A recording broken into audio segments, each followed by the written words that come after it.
Préparer un mini tuto vraiment mini pour vous expliquer comment utiliser les fichiers sources que je vous mettais à disposition sur le site divigalé.com.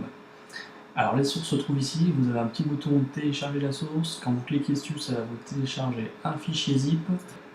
Alors une fois que vous avez dézippé, vous avez deux fichiers, un fichier .json et un fichier .css. Le .json va contenir plutôt la partie builder et la .css va plutôt contenir la partie esthétique du module. Alors comment on importe tous ces deux fichiers?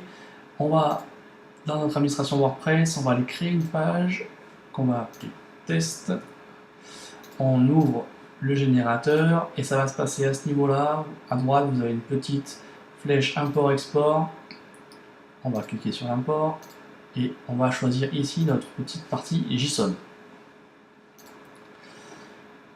Importer la mise en page du constructeur Divi. Voilà. Je vous conseille quand même de faire une page vierge au niveau de l'import parce que le JSON va écraser entièrement la mise en page. Voilà, donc on a nos trois modules.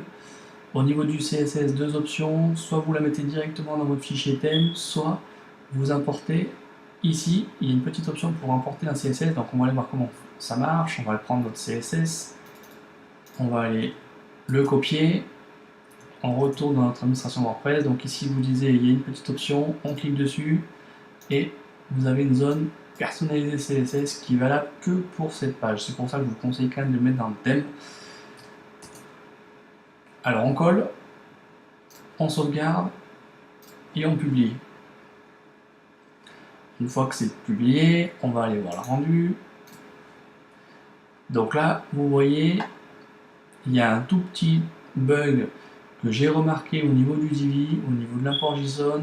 Je ne sais pas pour quelle raison, mais il supprime la balise P dans le builder. Donc si vous avez la solution au problème, je suis preneur, vous pouvez me le mettre en commentaire de cette vidéo.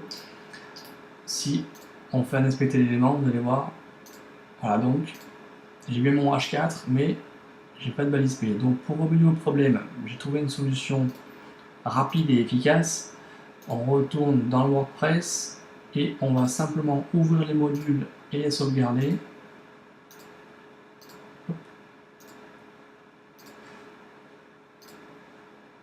On met à jour notre page, on retourne dans le rendu, on met à jour le rendu et vous pouvez voir que ça y est, sans rien toucher, juste en ouvrant les modules et en les enregistrant,